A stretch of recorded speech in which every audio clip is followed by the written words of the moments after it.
Bom dia, meus irmãos. Já já a nossa EBD vai começar. Faltam aí alguns minutinhos. Nós já estamos começando aí a live para dar tempo de compartilhar. Você que está chegando aí já, compartilha, por favor, nos grupos da igreja, porque não dá para eu fazer a live e compartilhar, né? Avisar o pessoal que está começando. Então compartilha aí. Avisa para nós aí se está tudo bem com o áudio, com a imagem, dá um retorno aí. E em alguns instantes começa a nossa escola dominical.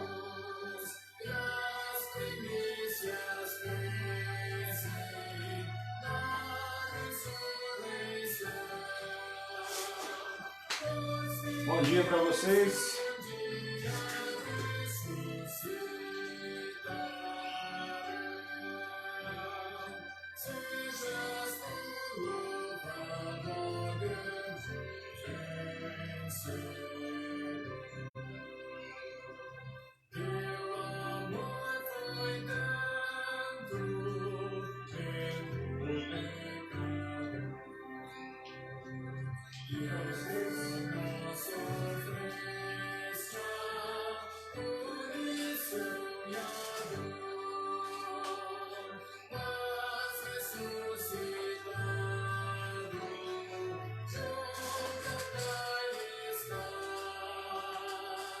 Para quem não conhece, esse hino que está tocando é o 273. Está dentro da coleção dos hinos que falam aí sobre a ressurreição.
Bom dia, tudo bem com vocês? Vamos dar início aí à nossa escola dominical.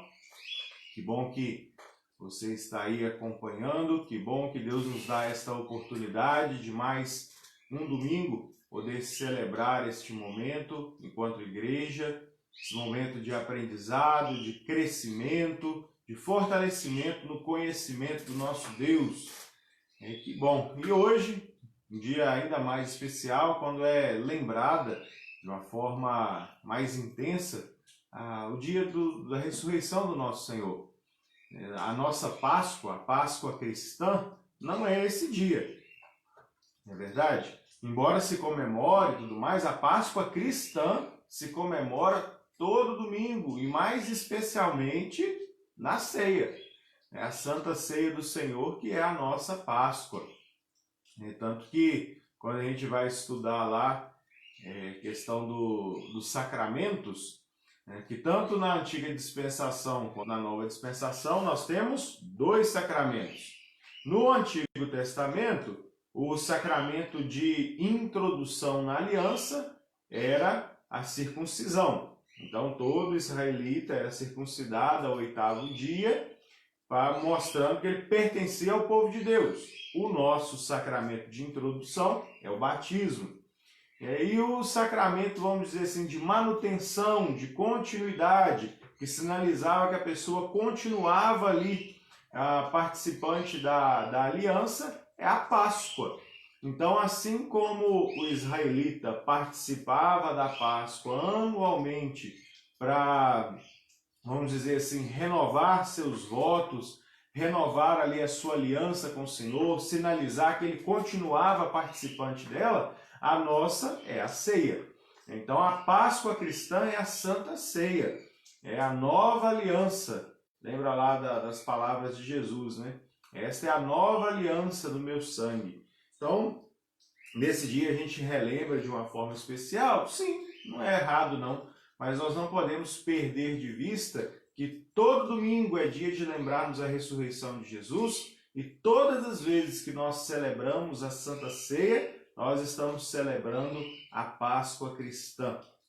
E já que hoje é um dia especial aí para lembrarmos da ressurreição de Jesus, nós vamos orar, pedindo para Deus conduzir esse momento de escola dominical e em seguida nós vamos cantar aquele conhecido cântico Porque Ele Vive. Hoje mais do que nunca é dia de a gente se lembrar disso, não é verdade? Então vamos orar, vamos falar com Deus, vamos pedir para o Senhor nos abençoar e em seguida vamos cantar esse cântico. Ó Pai, muito obrigado, Senhor, pela oportunidade que o Senhor nos dá de nesta manhã estudar. Ó Deus, muito obrigado, porque é um privilégio que o Senhor nos concede. Obrigado, Senhor, pela vida, obrigado pela chuva que cai. Deus, nós te adoramos e te exaltamos, porque as dádivas que temos recebido de tua bondosa mão são muitas e nós te agradecemos por cada uma delas. Deus, em especial nessa hora, eu quero agradecer ao Senhor pelo bom ano de chuvas que estamos tendo.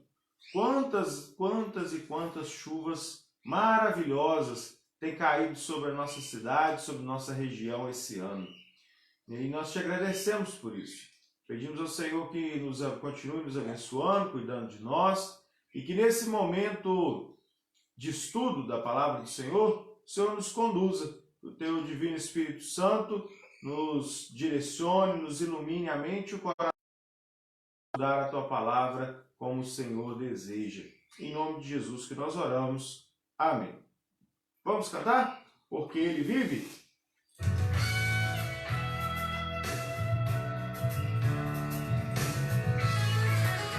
Deus enviou o seu Filho amado.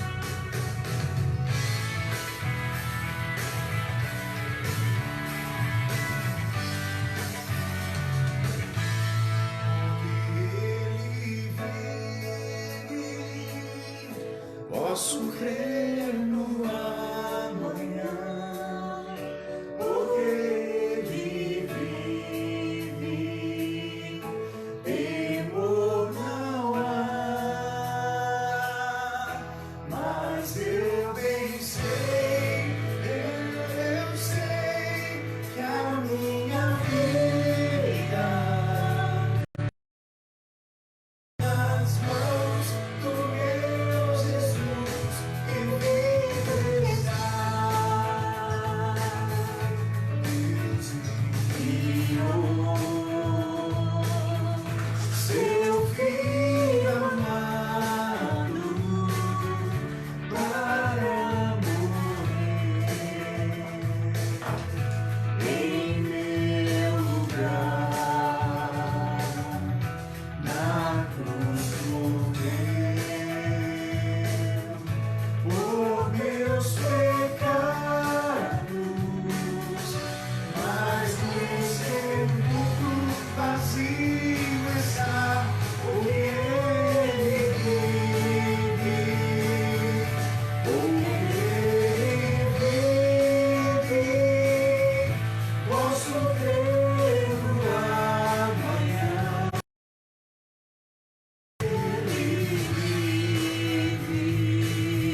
Amém.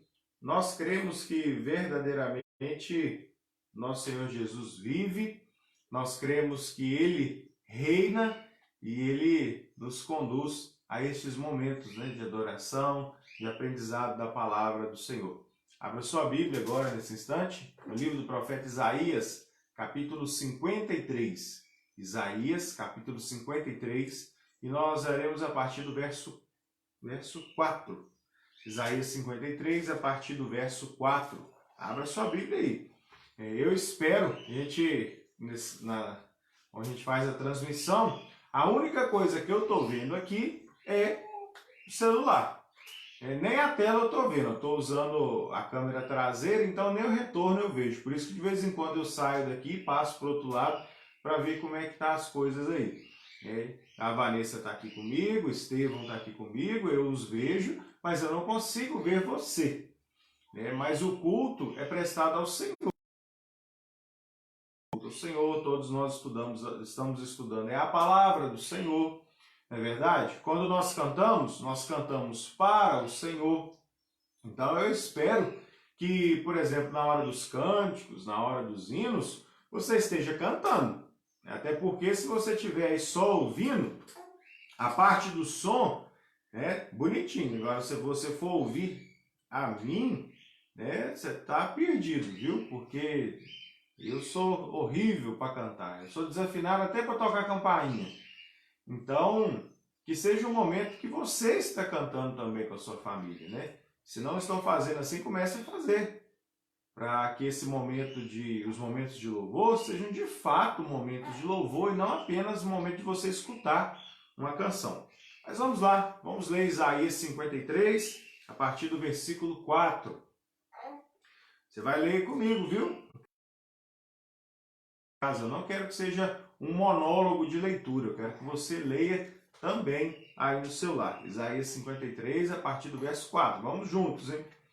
Certamente Ele tomou sobre si as nossas enfermidades e as nossas dores levou sobre si. E nós o reputávamos por aflito, ferido de Deus e oprimido. Mas Ele foi traspassado pelas nossas transgressões e moído pelas nossas iniquidades.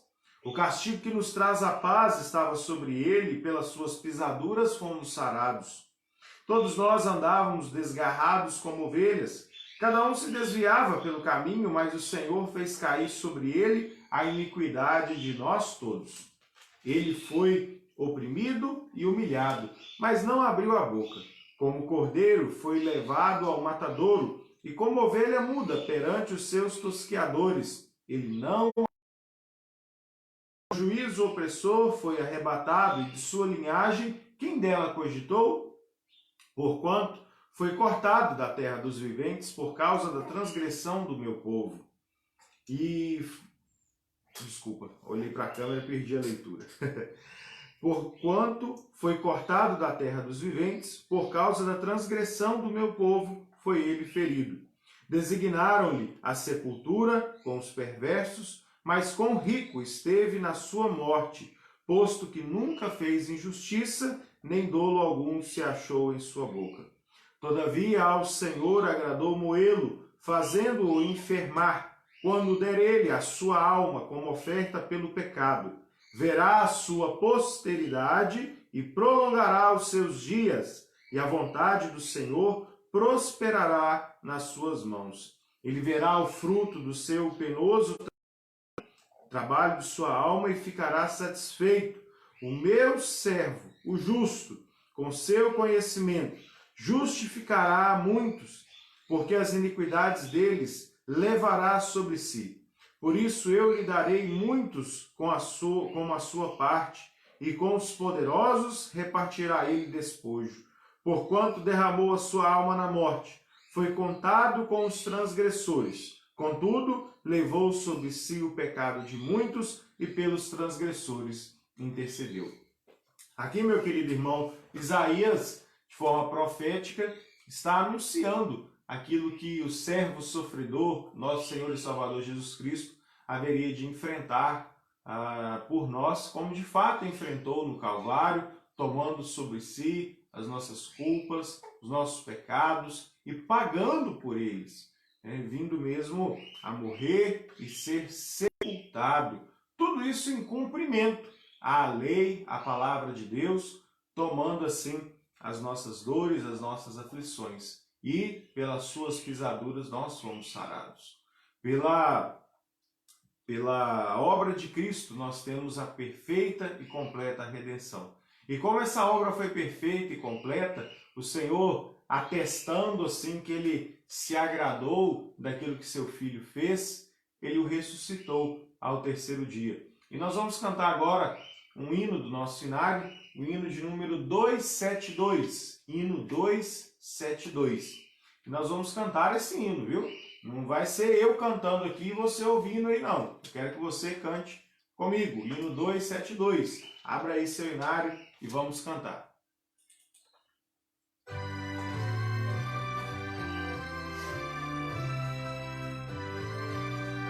Hino 272.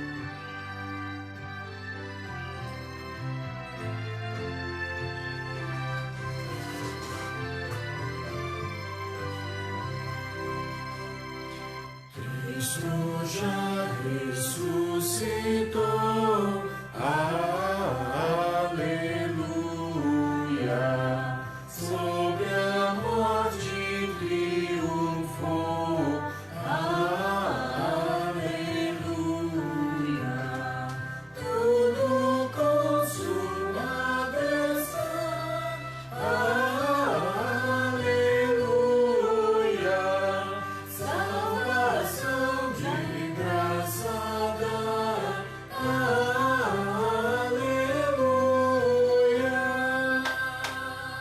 Cristo sobre a cruz sofreu, aleluia,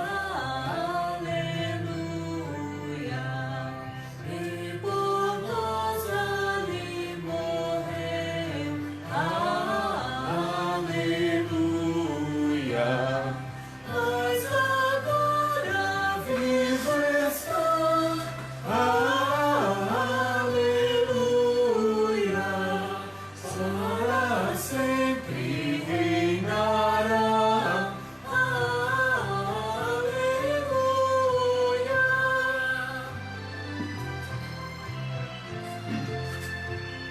Vamos lá? Bem forte, bem bonito, a última estrofe. Gratos hinos hoje erguei, aleluia, a Jesus o grande Rei, aleluia, que surgiu é vencedor, aleluia, toda a glória ao Redentor, aleluia.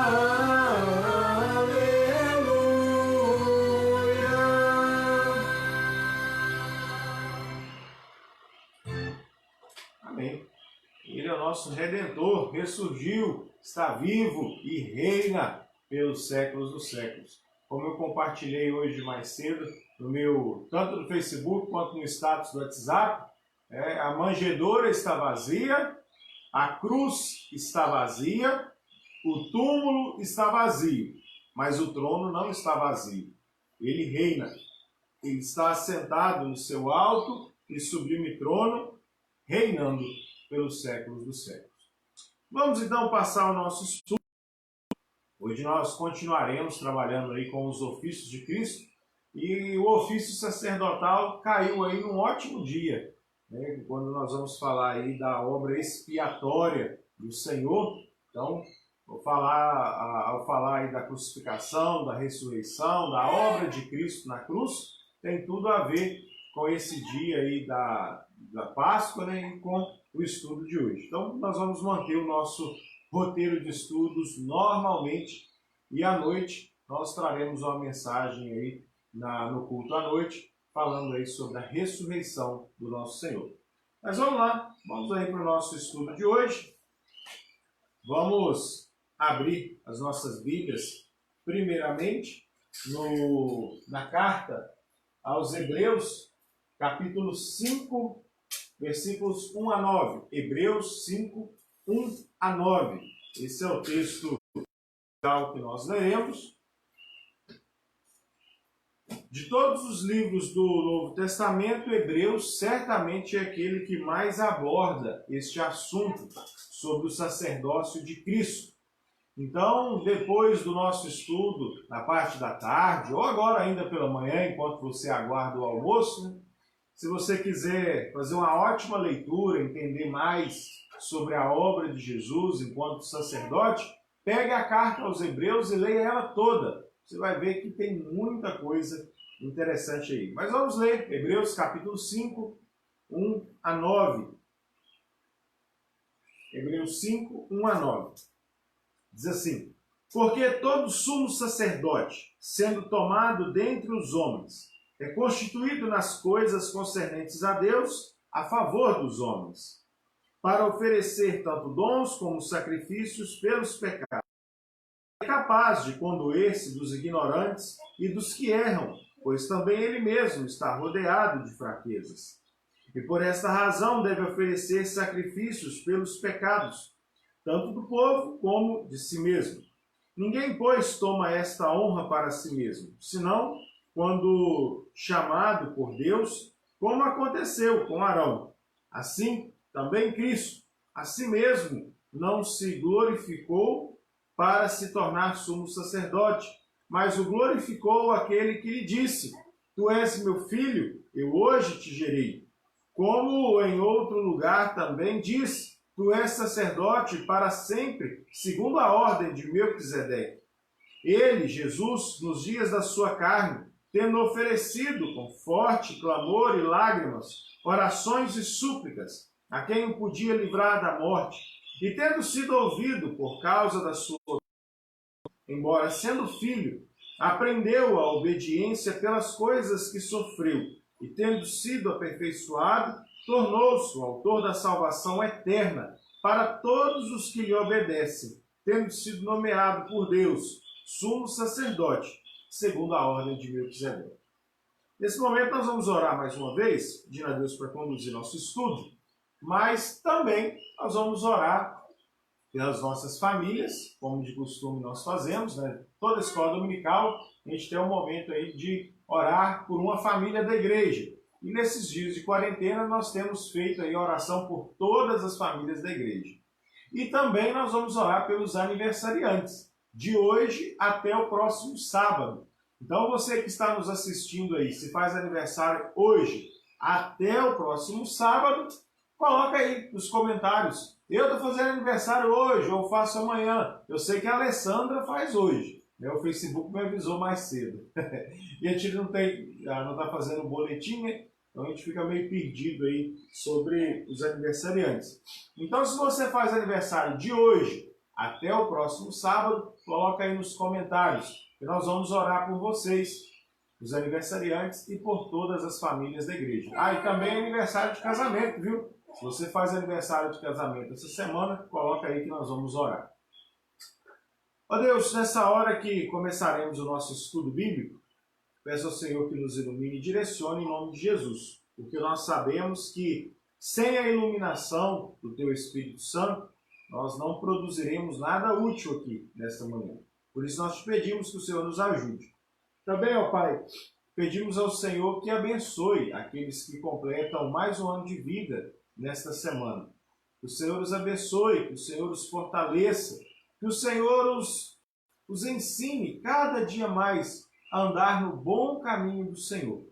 Ó Deus, guarda os nossos aniversariantes. Guarda também, ó Deus, aqueles casais que completam mais um ano de casado essa semana. Que o Senhor os fortaleça a união dia após dia, em nome de Jesus. E também te pedimos, Senhor, pelas famílias de nossa igreja. Cuida delas e as fortaleça, suprindo cada uma de suas necessidades nesses dias de crise, nesses dias de pandemia. Que o Senhor nos guarde em seu poder, em nome de Jesus. Amém. Amém. Então, vamos lá, vamos estudar a palavra de Deus. Se você fechou sua Bíblia lá em Hebreus, abre de novo.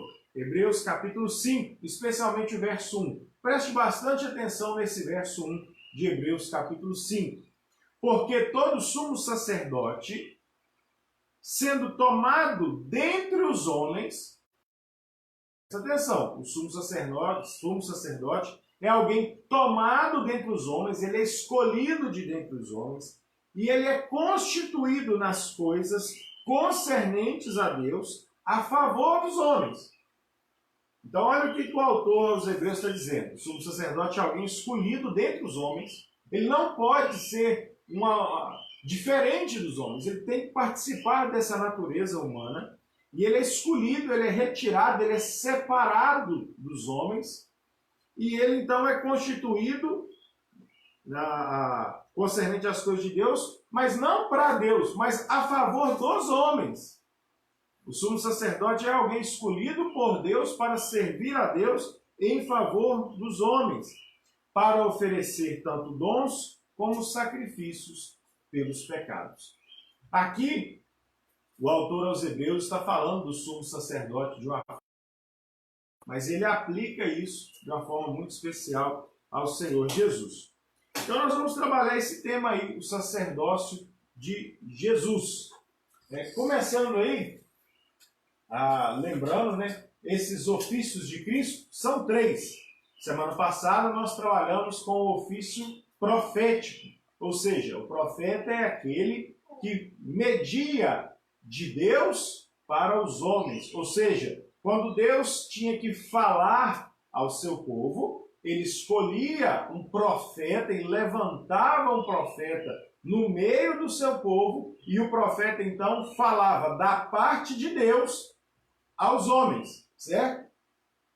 Nós vimos que Jesus é o supremo profeta. Ele veio como supremo profeta, o maioral dos profetas, para trazer a palavra de Deus. E ele próprio é esta palavra. Por isso Jesus é o supremo profeta. Ele é o verbo encarnado. Lembra lá de João, capítulo 1, versículo 1? O princípio era o verbo estava com Deus, o verbo era Deus. Todas as coisas foram feitas por intermédio dele, sem ele nada do que foi feito se fez. O verbo se fez carne e habitou entre nós. Então o capítulo 1 de João vai tratar dessa questão da encarnação do verbo, o supremo profeta.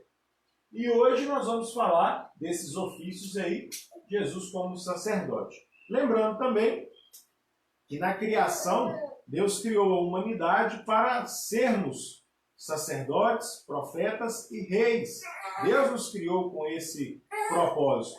Mas o pecado corrompe a criação e corrompe esse propósito. Então Cristo vem para restaurar todas as coisas, inclusive esses ofícios. E ele, como homem, como ele assume perfeitamente a natureza humana, ele vem então para cumprir esses ofícios de profeta, sacerdote e rei.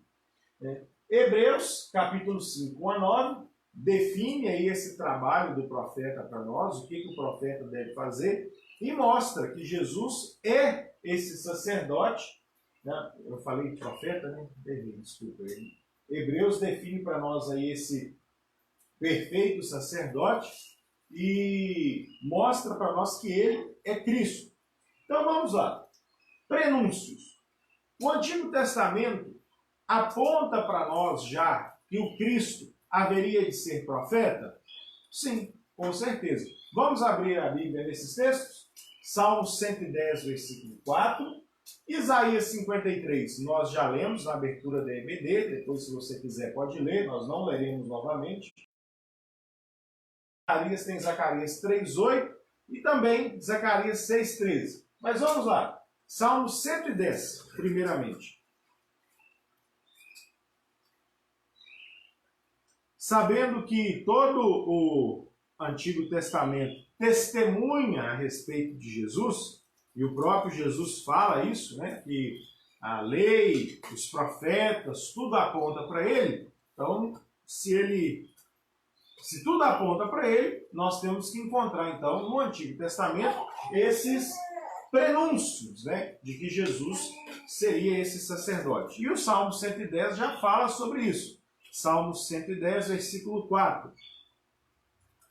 O Senhor jurou e não se arrependerá. Tu és sacerdote para sempre segundo a ordem de Melquisedeque. Então, esse salmo, Salmo 110, que é um salmo messiânico, que está apontando para Jesus, refere-se a Jesus como esse sacerdote, e não um sacerdote da ordem, vindo aí da tribo de Levi. E todo mundo sabe que Jesus não é um levita, Jesus não é da tribo de Levi, mas Jesus é da tribo de Judá, ele é da tribo de Davi. Todavia, o autor aos Hebreus explica isso mais detalhadamente para nós, que Jesus ele foi chamado não da linhagem de Levi, não da linhagem de Arão para ser sacerdote, mas Jesus é constituído sacerdote da ordem de Melquisedeque. Melquisedeque vai aparecer lá em Gênesis como sacerdote do Deus Altíssimo, e ele então oferece sacrifício ali por Abraão, o pai de todos os israelitas aí. Então o autor aos Hebreus vai mostrar que Melquisedeque ele é de uma ordem sacerdotal superior à ordem mesmo de Levi. E ele faz isso com uma analogia, porque se Abraão pagou dízimo a Melquisedeque, e Levi, sendo descendente de Abraão, está abaixo de Abraão, ou seja, Abraão está acima de Levi, e Abraão pagou dízimo a Melquisedeque, ou seja, Melquisedeque está acima de todos eles, é uma ordem sacerdotal superior, e Hebreus vai mostrar que Jesus pertence à ordem de Melquisedeque, sem começo, sem fim, sem linhagem, ele é sacerdote para sempre. E o Salmo 110 já mostra isso, profeticamente, apontando: o Senhor jurou e não se arrependerá. Tu és sacerdote para sempre, Melquisedeque. Porque o sacerdócio de Melquisedeque não aponta começo, não aponta fim, ele é um sacerdote para sempre. E alguns vão especular dizendo que o próprio Melquisedeque, o personagem Melquisedeque, lá de Gênesis, ele é um tipo de Cristo. Ele já apontava para Cristo. Então a gente já vê que há prenúncios desse ofício sacerdotal de Jesus no Antigo Testamento? Sim. O próprio Melquisedeque lá em Gênesis, o Salmo 110, versículo 4, faz essa conexão. Isaías 53 mostra a obra em si de como Jesus tomando as nossas dores. Lembrando que quem fazia isso era o sacerdote. Ele que tomava sobre si o pecado do povo e levava a Deus, espiava a Deus. Ele fazia essa mediação com Deus. E agora lá em Zacarias, vamos lá em Zacarias, um dos últimos aí dos profetas menores, já lá no finalzinho. Se você tem dificuldade para abrir, abre em Mateus e vai voltando. Você vai se deparar primeiro com Malaquias, depois é Zacarias. Zacarias 3:8 e depois Zacarias 6:13. Zacarias 3:8, uma visão que Zacarias teve, olha só o que ele ouviu. Ouve, pois, Josué, sumo sacerdote. Josué aqui é um personagem histórico, do período pós-exílico, ele era sumo sacerdote, mas ouve o que é dito a ele. Ouve, pois, Josué, sumo sacerdote, tu e os teus companheiros, os sacerdotes, que se assentam diante de ti, porque são homens de presságio. O que é essa expressão, homens de presságio? Esse homens de presságio quer dizer que vocês apontam para algo que está além de vocês. Eis que eu farei vir o meu servo, o renovo. Ou seja, o ofício sacerdotal do Antigo Testamento, segundo aqui o texto de Zacarias, aponta para um servo de Deus que viria, o renovo, ou seja, um outro sacerdote superior a eles. E o ofício deles, o trabalho deles naquele momento, servia, vamos dizer assim, de prenúncio, de presságio àquele que haveria de vir. Vamos lá agora para Zacarias 6,13. Olha só que texto, irmãos. Ele mesmo, vamos ler o 12. E diz-lhe, assim diz o Senhor dos Exércitos, eis que o homem cujo nome é Renovo, ele brotará do seu lugar e edificará o templo do Senhor. Ele mesmo edificará o templo do Senhor e será revestido de glória. Assentar-se-á no seu trono e dominará, e será sacerdote, olha só, e será sacerdote no seu trono e reinará perfeita união entre ambos os ofícios.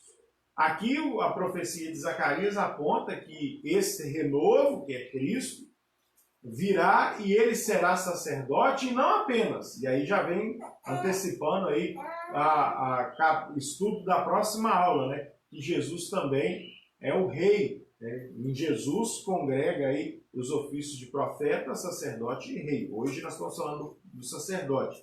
E aqui esse texto de Zacarias está apontando que o renovo, que é Cristo, será esse sacerdote perfeito e rei ao mesmo tempo. Então, existem prenúncios no Antigo Testamento de que Jesus viria e seria esse sacerdote perfeito? Sim, temos. Temos aí Salmo 110, que fala de Melquisedeque, que está lá em Gênesis, se não me engano, capítulo 15. 15 ou 17, eu estou em dúvida agora na referência. Isaías 53 aponta para esse trabalho de Jesus, né, esse trabalho sacerdotal. E Zacarias, tanto 3:8 como 6:12 e 13, também falam aí do ofício sacerdotal de Jesus. Né? Joia. Então, existem esses prenúncios. Agora, vamos à definição do que é o sacerdote? Vamos abrir lá de novo em Hebreus 5:1. Hebreus 5:1. É importante a gente se atentar bem ao texto de Hebreus, porque Hebreus é peça-chave nesse assunto. Porque o autor aos Hebreus faz essa ponte para nós. O autor aos Hebreus, ele está preocupado aqui com os judeus que se converteram ao cristianismo. E naquele momento ali, vamos dizer assim, transicional, né, da antiga dispensação para a nova dispensação, havia-se muitas dúvidas, né, muitos questionamentos sobre essa continuidade, descontinuidade. Pera lá, eu entendi que Jesus Cristo morreu por mim, é meu Salvador, mas como é que fica a minha relação lá com as questões da lei de Moisés? E aí o autor aos Hebreus, para solucionar isso, ele vem mostrando a superioridade, a supremacia de Cristo em relação a tudo que havia no Antigo Testamento. A supremacia de Cristo em relação à lei, a Moisés, aos patriarcas, aos anjos. Ele vai mostrando que Jesus é superior a tudo e que em tudo apontava para Jesus. Então, se nós queremos entender bem esse assunto, a carta aos Hebreus é fundamental.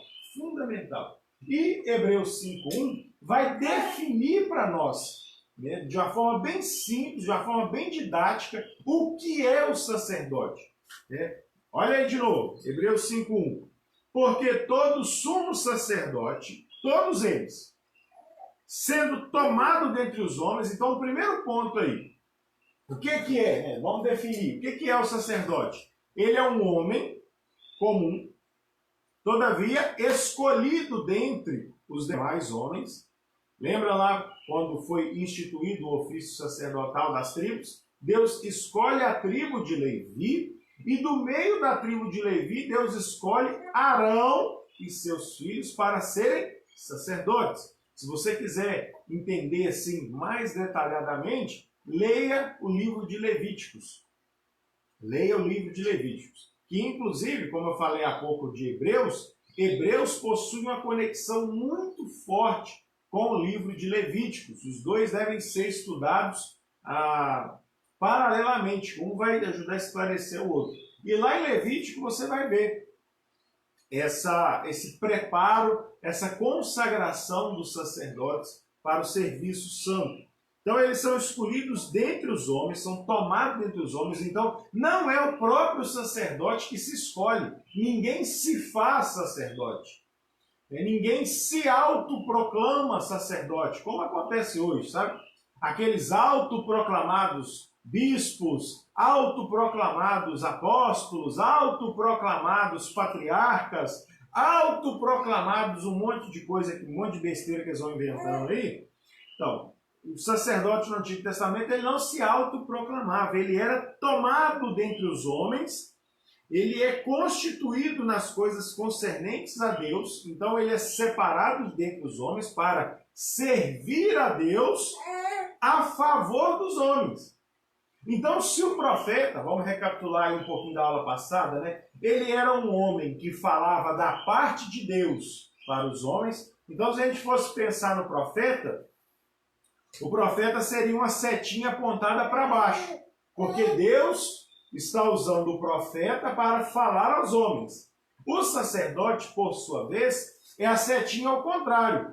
Ele é alguém tomado dentre os homens para falar dos homens para Deus. Então, se o profeta fala de Deus para os homens, o sacerdote fala dos homens para Deus. E esse sacerdote, ele é constituído nessas coisas a favor dos homens, para quê? Para oferecer tanto dons como sacrifícios pelos pecados. Então, a palavra que poderia definir bem o papel aí do sacerdote é a palavra mediador.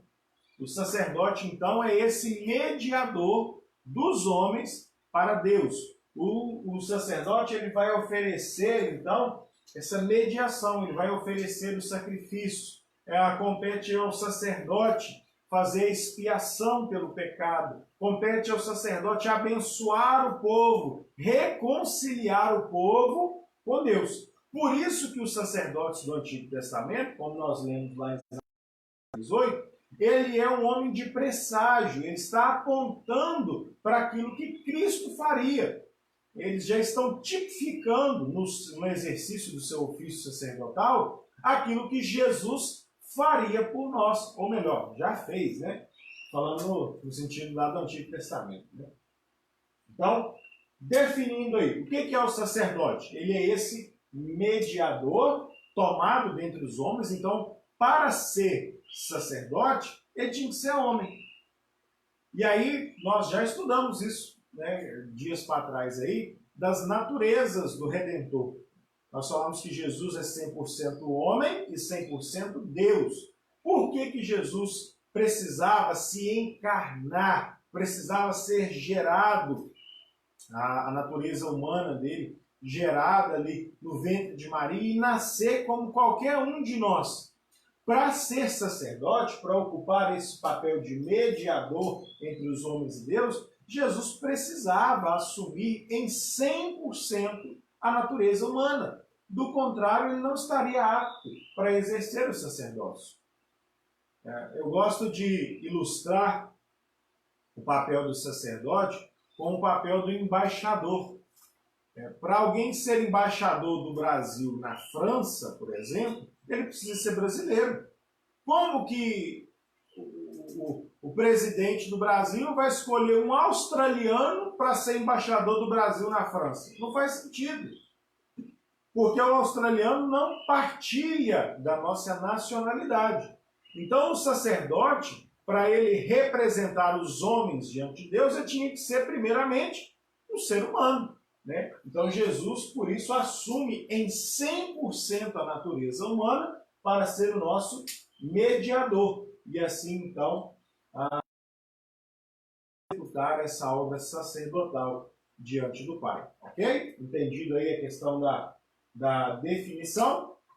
Lembrando que dúvidas, comentários, você pode fazer aí nos comentários do vídeo aí, qualquer dúvida, algum ponto que não ficar claro, você comenta aí, pergunta ou me manda no privado que nós vamos responder, tá joia?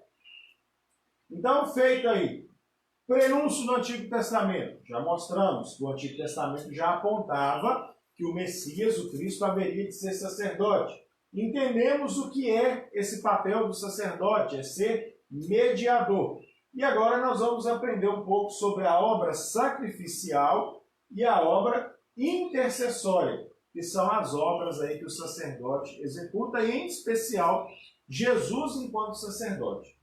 Algo que nós precisamos destacar já de princípio é que a obra sacrificial ela é peculiar, ou ela é particular, ela é exclusiva.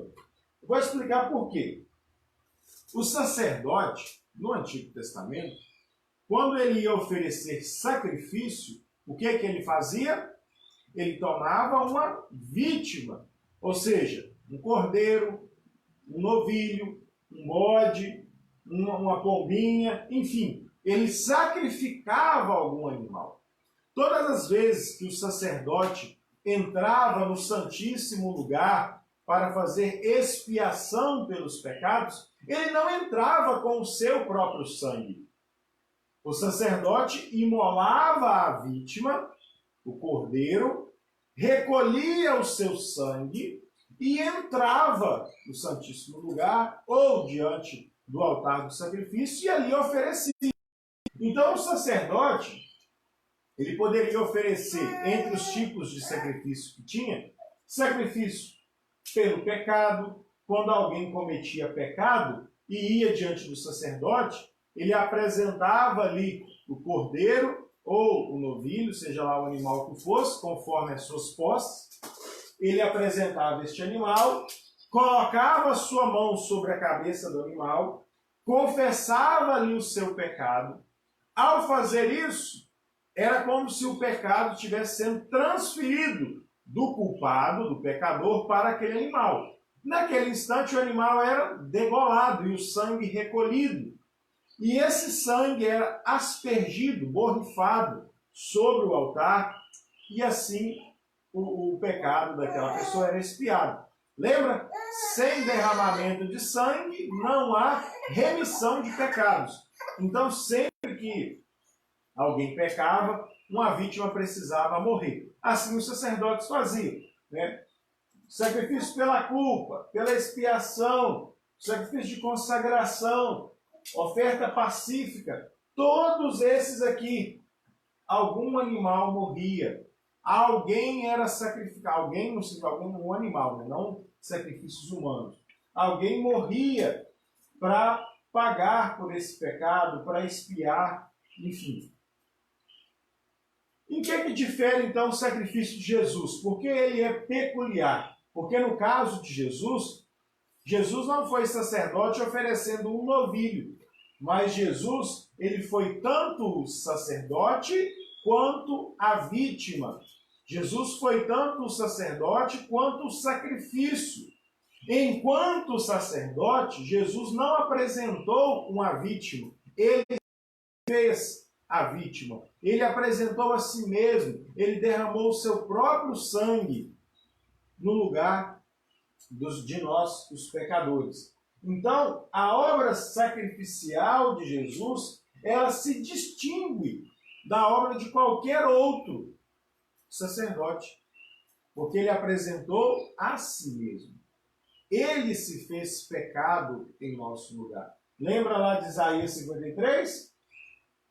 O castigo que nos traz a paz estava sobre ele. Não foi sobre um cordeiro, não foi sobre um novilho, foi sobre o Senhor Jesus. Foi sobre o Senhor Jesus. E aí, nós precisamos entender, né, que esse sacrifício de Jesus, então, ele é peculiar, ele é particular. Ninguém fez o que Jesus fez. É verdade? E aí, nós temos que perceber que o Novo Testamento aponta que Jesus fez isso por nós, né? Falando que o Antigo Testamento era tipo. Vamos lá primeiro, Evangelho de João 1:29, para entender melhor essa questão do sacrifício peculiar de Jesus. João 1:29.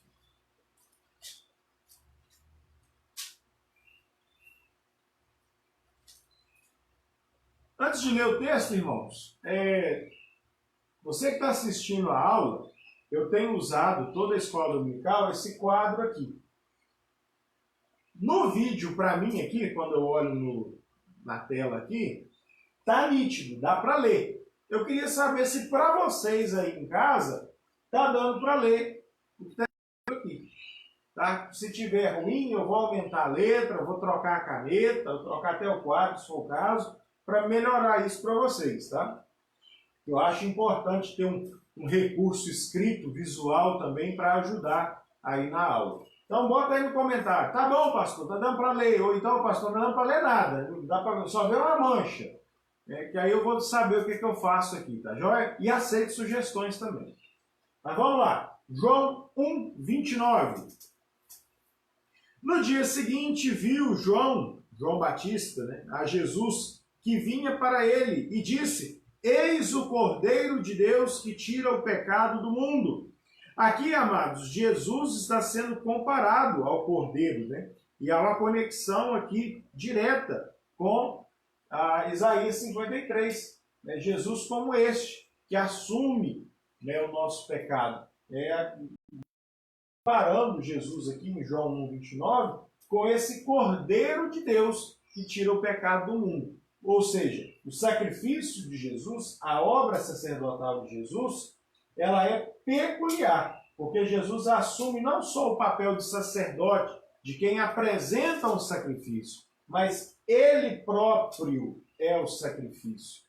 Vamos lá também em 1 Coríntios 5, 7, quando Paulo vai dizer que Jesus é o nosso Cordeiro Pascal. Primeira carta de Paulo aos Coríntios, capítulo 5, versículo 7. 1 Coríntios 5, 7. Lançai fora o velho fermento, para que sejais nova massa, como sois de fato sem fermento. Pois também Cristo, nosso Cordeiro Pascal, foi. Então aqui Paulo está fazendo uma analogia, uma conexão da Páscoa veterotestamentária, da festa dos pães asmos, da purificação e do Cordeiro Pascal, que é imolado no lugar do povo.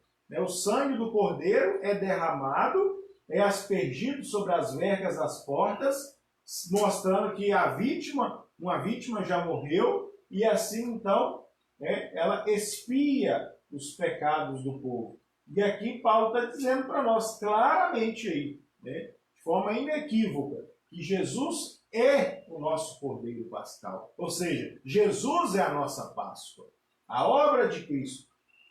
Vamos também lá em Colossenses 2, 17.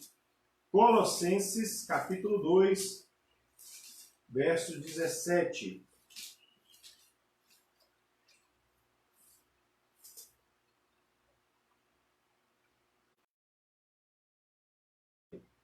Colossenses 2, 16 e 17. Ninguém, pois, vos julgue por causa de comida e bebida, ou dia de festa, ou lua nova, ou sábados. Aqui Paulo está falando das práticas que tinha no Antigo Testamento, e falando, olha, isso aí ninguém deve julgar vocês por causa disso mais não. Por quê? Verso 17.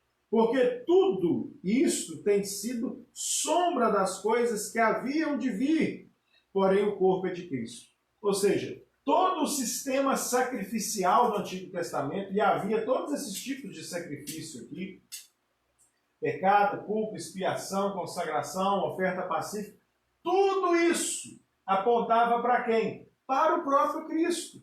Então Jesus é aquele que assume esse papel de sacerdote e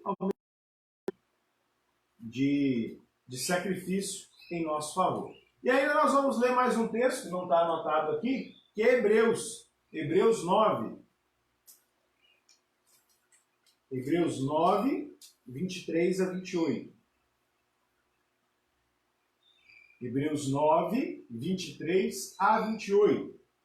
Diz assim: era necessário, portanto, que as figuras das coisas que se acham no céu se purificassem com tais sacrifícios.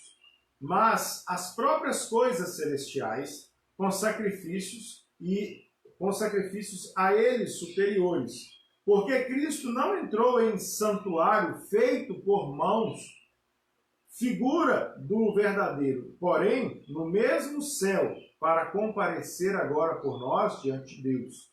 Nem ainda para se oferecer a si mesmo muitas vezes, como o sumo sacerdote cada ano entra no Santo dos Santos com sangue alheio. Olha que paralelo interessante. Por isso que eu falei, Hebreus é fundamental para entender essa obra sacerdotal de Jesus.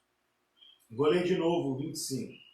Nem ainda para se oferecer a si mesmo muitas vezes, como o sumo sacerdote cada ano entra no Santo dos Santos com sangue alheio. Ora, neste caso, seria necessário que ele tivesse sofrido muitas vezes, desde a fundação do mundo. Agora, porém, ao se cumprirem os tempos, se manifestou uma vez por todas para aniquilar, pelo sacrifício de si mesmo, o pecado. E assim como aos homens está ordenado morrerem uma só vez, vindo depois disso o juízo, assim também Cristo, tendo-se oferecido uma vez para sempre para tirar os pecados de muitos, aparecerá aos que aguardam para a salvação. Então aqui o autor da carta aos Hebreus está fazendo essa conexão. Olha, os sacerdotes do Antigo Testamento, eles tinham que entrar todo ano com sangue alheio para cumprir esses ritos, né, de purificação, de expiação de pecado. E aqui, o autor da carta aos Hebreus está dizendo que Jesus, como supremo sumo sacerdote, ele apresentou uma única vez por todas, ou seja, o sacrifício de Jesus não se repete. Por que o sacerdote tinha que oferecer sacrifício repetidas e repetidas vezes? Os sacerdotes do Antigo Testamento. Porque o sangue dos animais não era suficiente para expiar pecados. Mas o sangue dos animais e a obra dos sacerdotes do Antigo Testamento em si, elas apontam o que Cristo haveria de fazer. Como o sacrifício de Cristo, a obra sacrificial de Jesus, é peculiar, é perfeita, ela não precisa ser repetida. Nós não crucificaremos Jesus novamente. Jesus não será morto de novo. Jesus não passará pelo que passou outra vez. A obra de Cristo está consumada. Lembra lá de uma das palavras da cruz? Uma das palavras da cruz foi qual? Está consumado, está pago. Jesus pagou todo o pecado que havia para ser pago, toda a culpa, toda a expiação, tudo foi consumado. Por isso a obra de Cristo, em nosso favor, a obra sacrificial dele, ela é perfeita. Jesus não tem uma parte ainda para quitar nessa história toda, tá certo? Então, entendido aí essa obra sacrificial, Jesus é o nosso Cordeiro de Deus que tira o pecado do mundo, ele é o nosso Cordeiro Pascal, e ele apresentou, ele assombra, Jesus é o cumprimento das sombras daquilo que haveria de vir, conforme Colossenses 2,17, e Hebreus 9, 23 a 28, vai mostrar aí que Jesus, então, é aquele que fez a sua obra de uma única vez, definitivamente, Ephapax. Essa palavra grega aparece muitas vezes em Hebreus, Ephapax, que significa de uma vez por todas. Jesus não tem algo ainda de obra sacerdotal para ser cumprido no sentido expiatório, sacrificial, em nosso favor. Então, entendido aí a questão da obra sacrificial, vamos para a obra intercessória.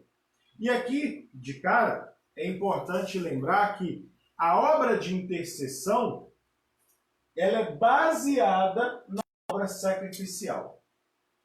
O fundamento, o que dá, vamos dizer assim, o que dá direito a Jesus de interceder por nós é aquilo que ele já fez por nós em seu sacrifício.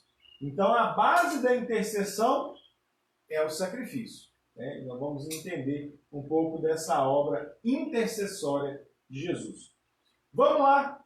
João 14, 16, Evangelho de João, capítulo 14, verso 16, e 1 João 2, 2. Saudade, viu, daquelas leituras alternadas, na hora do estudo, né? A gente manda cada um abrir um texto e o negócio desembola, né? É bom demais. Mas aqui a gente tem que ler tudo e a gente vai se virando aí, né? João 14, 16. Presta atenção nessa leitura. Eu rogarei ao Pai e ele vos dará outro Consolador, a fim de que esteja para sempre convosco. Olha só o que João está dizendo, registrando para nós aqui da fala de Jesus, de que o Espírito que virá, o Espírito Santo, é o outro Consolador. Se é o outro Consolador, é porque o próprio Cristo já o é verdade?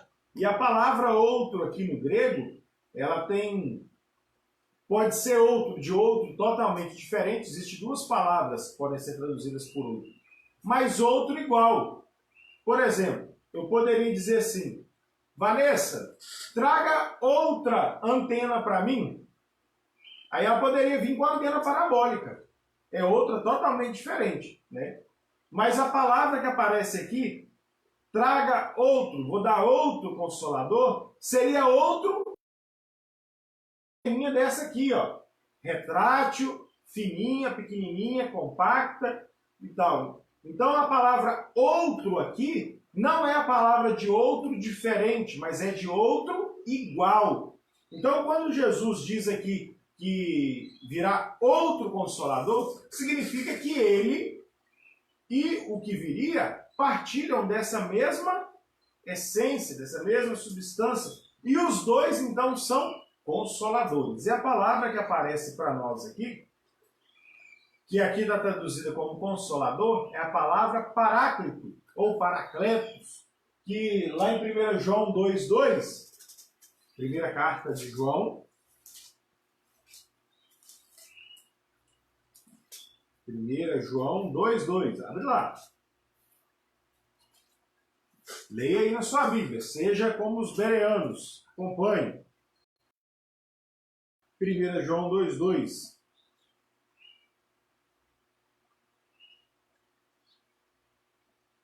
É 1 João mesmo? Será que eu copiei errado, gente? Deixa eu ver aqui. Deixa eu ver minha colinha aqui.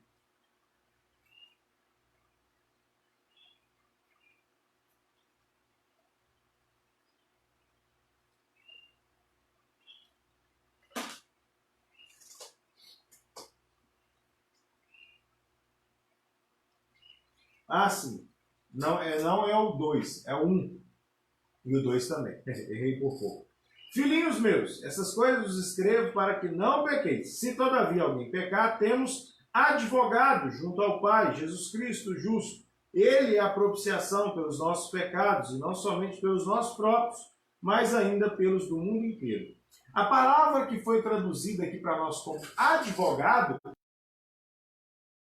lá de João 14, 16, que é o paráclito ou paracletos. O que significa essa palavra? É aquele que se põe ao lado, é o defensor, é aquele que faz essa obra intercessória. Então, assim como um advogado se põe ao lado do seu cliente para o defender, para interceder por ele, para pleitear a causa dele, Jesus é esse paráclito, que se coloca ao nosso lado para nos defender, para interceder por nós. Entendeu? Então Jesus é esse que realiza essa obra intercessória. E a base da obra intercessória de Jesus é o seu sacrifício. Por que Jesus pode interceder em nosso favor? Porque ele já pagou pelo nosso pecado. Então, quando ele vai nos defender diante do Pai, face ao acusador que acusa o pecado, Jesus intercede por nós com base naquilo que ele já fez. Então, quando o acusador olha para nós e diz, ele tem pecado, ele está devendo, o Senhor Jesus se coloca ao nosso lado dizendo, eu já paguei. Eu já paguei. O castigo que nos traz a paz estava sobre ele. Então, a obra sacrificial é a base da obra intercessória. Então, vamos abrir lá, entender melhor, a base expiatória, Hebreus 7, 25. Veja como é recorrente aí o uso de Hebreus, né? como eu falei no começo. Hebreus 7, 25. Por isso também pode salvar totalmente os que por ele se chegam a Deus, vivendo sempre para interceder por eles. Vou ler do 23 em diante. Ora, aqueles são feitos sacerdotes em maior número, porque são impedidos pela morte de continuar. Este, Jesus, no entanto, porque continua para sempre, tem o seu sacerdócio imutável, por isso também pode salvar totalmente os que por ele se chegam a Deus, vivendo sempre para interceder por eles.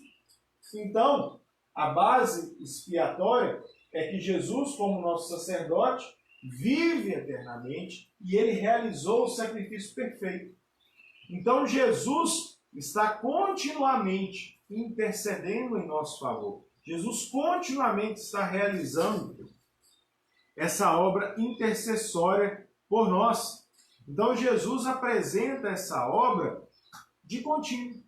É como se Jesus estivesse continuamente diante do Pai dizendo: Senhor, eu paguei por estes. Senhor, eu paguei por estes.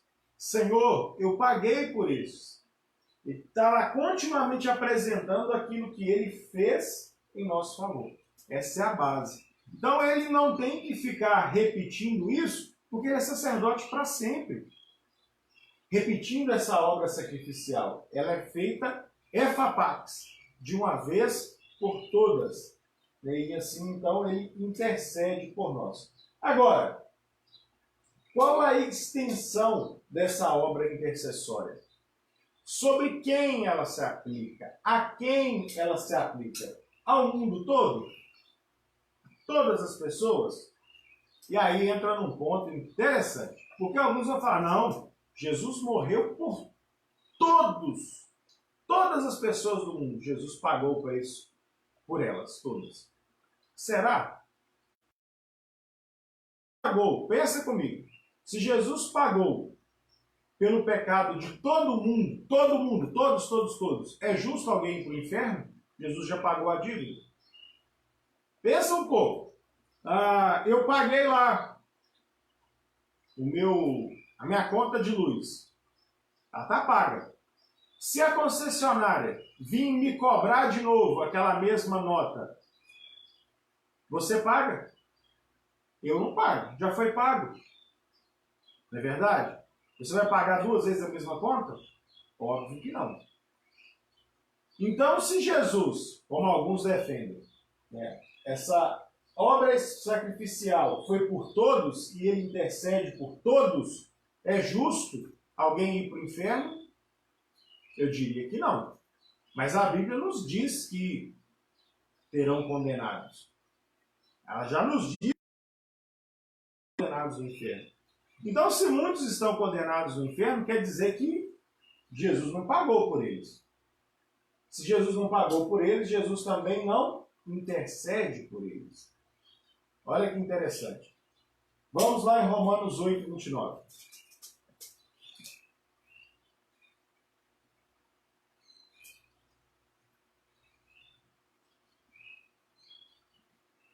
Se tem uma coisa que Deus é, meus irmãos, é justo. Então Jesus não cobra a mesma fatura 2 vezes. Ou ele cobra de nós, ou ele cobra de Jesus. Se ele cobrou de Jesus, nós estamos quites, né? Vamos lá. Romanos 8, 28. Veja a conexão do pensamento do apóstolo Paulo.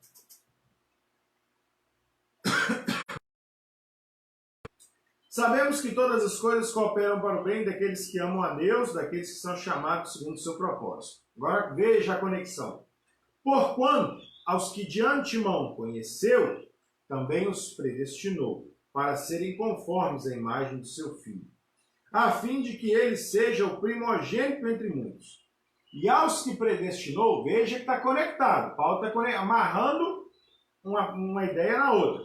Aos que predestinou, a esses também chamou. Aos que chamou, a esses também justificou. Ou seja, Cristo sacrificialmente pagou, justificou com o seu sangue. Quem? Todo mundo? Negativo. Não foi todo mundo. Ele fez isso por quem? Foi predestinado, aqueles que ele predestinou, aqueles que ele chamou, a esses ele justificou, os que justificou, a esses também glorificou. Que diremos, pois, à vista dessas coisas? Se Deus é por nós, quem será contra nós? Aquele que não poupou o seu próprio filho, antes por todos nós o entregou. Todos nós quem? Todos nós no mundo inteiro? Não. A todos nós que... A gente não pode, por isso que a gente não pode ler versículo isolado. Né? Se você tomar versículo isolado, você corre o risco de confundir as coisas. Né? Aqui você tem que ver o contexto. Aquele que não poupou o seu próprio filho, antes por todos nós o entregou, porventura não nos dará graciosamente com ele todas as coisas? Quem tentará acusação contra os eleitos de Deus? Por que não dá para acusar os eleitos de Deus? Porque Cristo já pagou por eles e por eles intercede. Os eleitos de Deus, é Deus quem os justifica. Quem os condenará? É Cristo Jesus, quem morreu antes, quem ressuscitou, o qual está à direita de Deus e também intercede por nós. Nós quem? Os eleitos. Então Paulo não está dizendo aqui que todas as pessoas do mundo foram contempladas com a obra sacrificial e automaticamente não são contempladas com a obra intercessória. Né? Se a base da intercessão é o sacrifício, aqueles por quem Cristo não morreu, aqueles por quem Cristo não pagou os pecados, ele também não intercede por esses. Estão à própria sorte. Essa é a verdade. Amados, Deus é justo. Se ele pagou pelo seu pecado está pago. Se Cristo expiou os seus pecados na cruz, eles estão expiados. E por estes Cristo intercede. Ah, pastor, então você está dizendo que eu posso viver do jeito que eu quiser? Se Cristo pagou pelo meu pecado, eu posso viver do jeito que eu quiser? Não, negativo. Não é isso. Isso não é base para você viver como quiser. Mas a obra de Cristo, ela é a garantia de que nós estamos salvos. Ela é garantia. Mas como nós podemos ter certeza da salvação? Esse é um ponto que eu tenho pensado muito nisso ultimamente, sabe? Muitas pessoas possuem uma falsa certeza da salvação. Tem muita gente preocupada em debater as coisas, discutir teologia. Tem muita gente que se acha crente, mas não possui nenhuma marca do verdadeiro salvo. Se tem uma coisa que tem sido produtiva, digo pelo menos para mim pessoalmente, esse ano, é estudar a primeira carta de Pedro de forma expositiva e sequencial. Porque Pedro começa falando da obra da salvação, da regeneração que essa obra traz em nós, e logo depois de falar dessa regeneração, que é uma obra de Deus em nosso favor, dessa nova vida, Pedro gasta um bom tempo, uma boa fatia da sua carta falando das marcas do regenerado. O regenerado não é alguém que vive de qualquer jeito. O regenerado, aquele que é eleito, por quem Cristo pagou, aquele por quem Cristo intercede, ele não vive de qualquer jeito, ele não vive no pecado. Aquele que vive no pecado não é de Deus. Aquele que vive com a cara atolada no pecado, ele não tem direito algum de olhar para si mesmo e pensar: eu sou eleito, eu tenho certeza da minha salvação. Não. Se você vive contumazmente, repetidamente na prática do pecado, você não tem direito de olhar para si mesmo e dizer: eu sou salvo.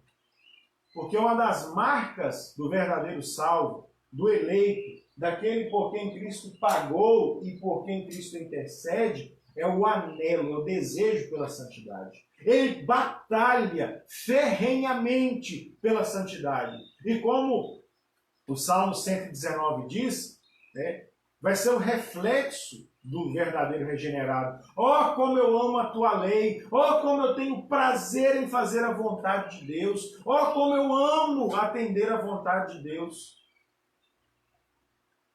E o que às vezes a gente vê é pessoas que têm profundo prazer no pecado, vivem no pecado, estão felizes na prática do pecado. Quando alguém os repreende, chama a atenção pelo pecado que eles praticam, eles acham ruim, não aceitam, acham que está tudo certo, que às vezes é só uma questão de uso e costume.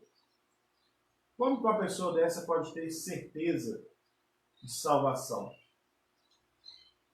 Eu tenho muita dificuldade nisso. Porque o verdadeiro salvo, aquele por quem Cristo fez a obra sacrificial, aquele por quem Cristo intercede, o que marca a vida dele é esse desejo pela santidade. Não estou dizendo que ele se torna alguém impecável. Não estou dizendo que a pessoa se torna imune ao pecado. Porque a obra de nós, a justificação, nos liberta do domínio do pecado. Nós não somos mais reféns do pecado. Nós estamos habilitados agora a lutar contra o pecado. Mas ela não nos liberta da presença do pecado. O pecado ainda está aí. Nós vivemos ainda no mundo pecaminoso, portanto estamos sujeitos a cair, a tropeçar. Todavia, a marca do regenerado é que o pecado na vida dele é um acidente. E ele se quebranta, ele se arrepende, o pecado lhe causa incômodo. Ele fica angustiado com o pecado e ele recorre a quem? A Cristo. Senhor, tem misericórdia de mim, me limpa, me purifica.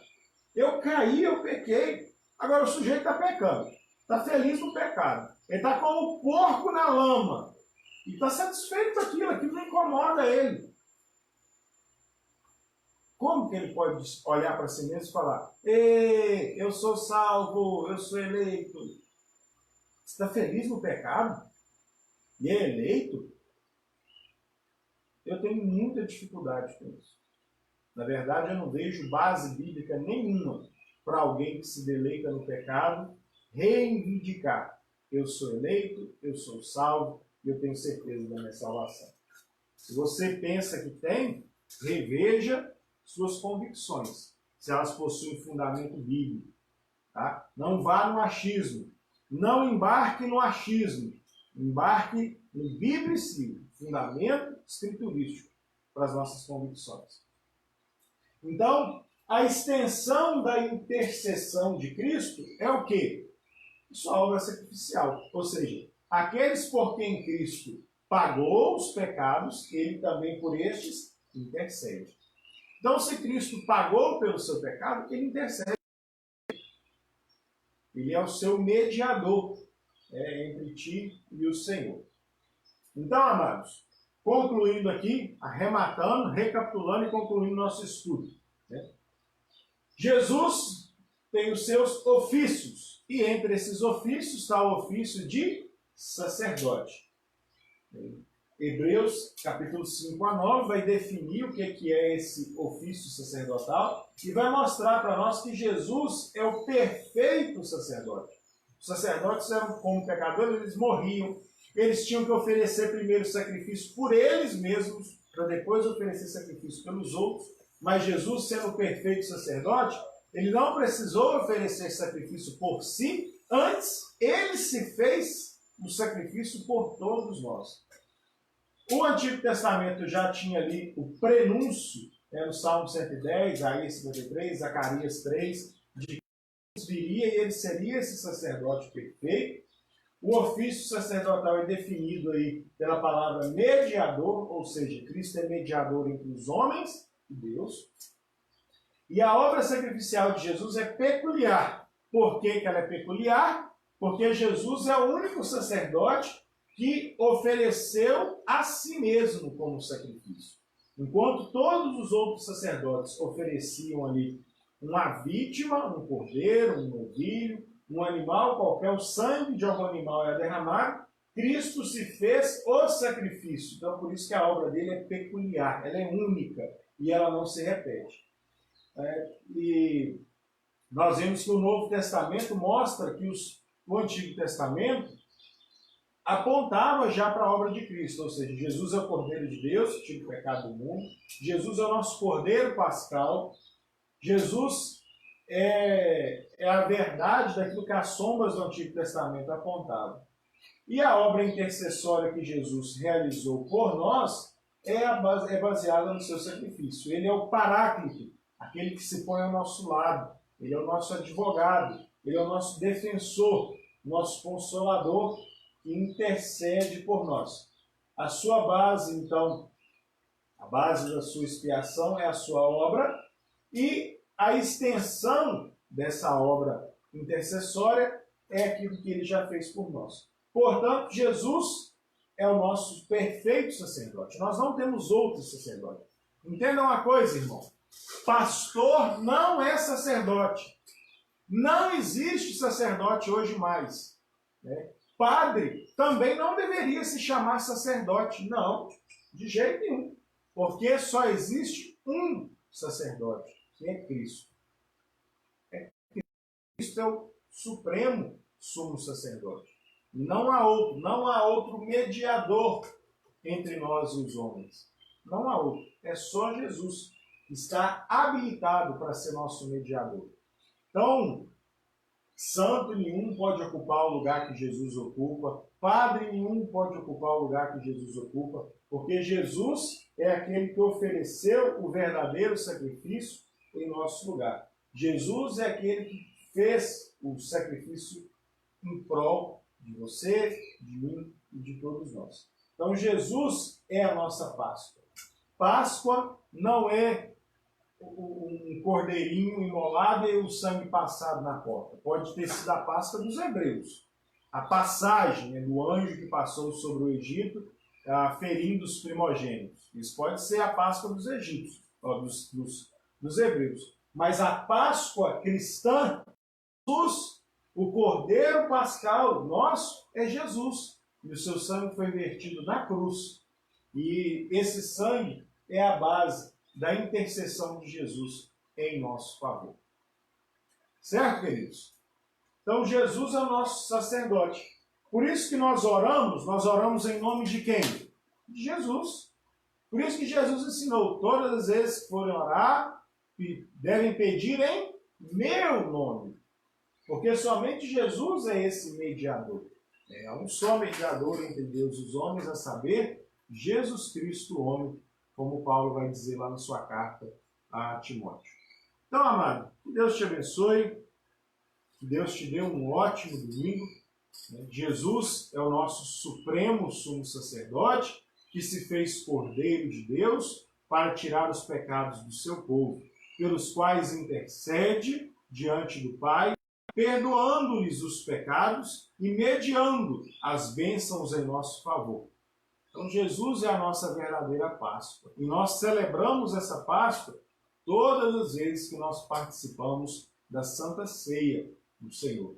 Porque ali Jesus fez a nova aliança baseada no sangue de Cristo, na expiação de Cristo, na mediação de Cristo. Ele é o supremo sumo sacerdote perfeito, cujo sacerdócio não tem fim. Então, amado, que Deus te abençoe. Nós vamos encerrando assim a nossa EBD e nós vamos cantar o hino 274. Hino 274, encerrando assim nossa escola dominical.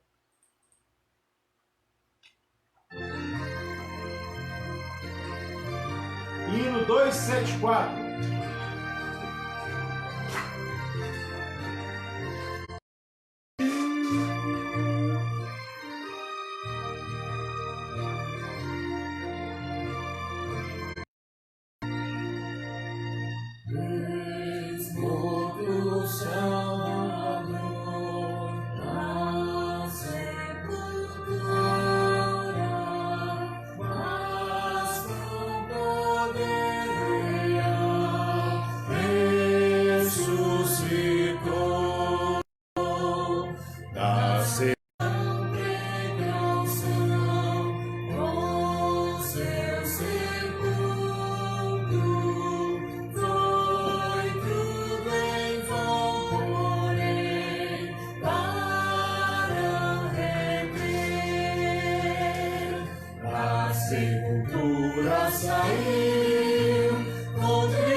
vamos orar então,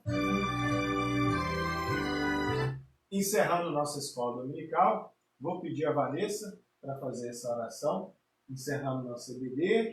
Aqui o Estevão, que comportou muito bem hoje. Hoje vocês nem devem ter escutado os resmunguinhos dele. Ficou quietinho, né, meu filho? Prestando atenção na EBD. Vamos orar então, encerrando esse momento importante, precioso. Celebre.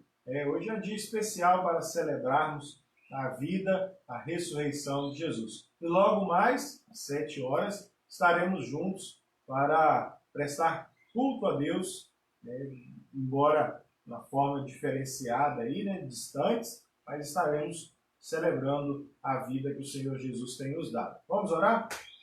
Senhor nosso Deus, nosso Pai, graças te damos, Senhor, por esse dia, dia do Senhor.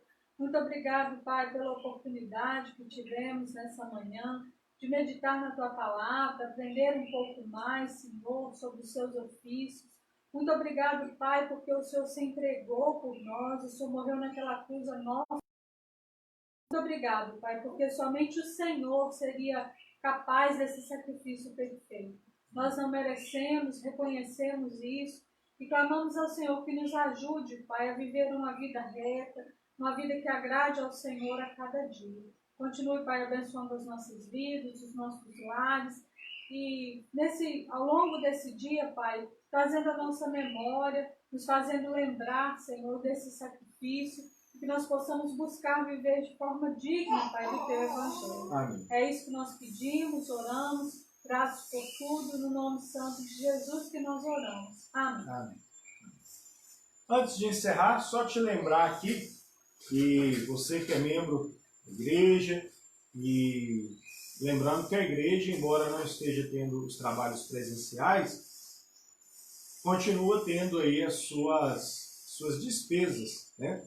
Então, você que é membro da igreja e quiser fazer, você pode fazê-lo depositando diretamente na conta da igreja, que nós vamos colocar a conta com os dados nos comentários, logo que acabar aqui eu coloco. Você também pode passar na secretaria da igreja, que está funcionando de terça a sexta-feira, de 1 às 5 da tarde. Então, todos os dias, de terça a sexta, de 1 às 5 da tarde, a secretaria funciona. Você pode passar lá, entregar seu dízimo diretamente na secretaria, lá para a tesoureira, a cassinha, e você pode depositar, ou se você tiver dificuldade para sair e quiser que alguém busque na sua casa, você pode fazer contato conosco, pode ligar lá na secretaria da igreja, falar com a cassinha, ela comunica com um dos pastores, ou você pode falar diretamente comigo ou com o pastor Hélio na sua casa, ou algum diácono, algum oficial da igreja pode fazê-lo também. Tá joia? Estamos à disposição dos irmãos para qualquer coisa que precisarem, tanto eu quanto o pastor Hélio, os demais oficiais da igreja. Estamos aí para servir aos irmãos, independente de pandemia, independente de qualquer coisa. Tá joia? Deus te abençoe, te dê um ótimo domingo. Fiquem todos na paz do Senhor e até mais logo às 7 horas. Valeu!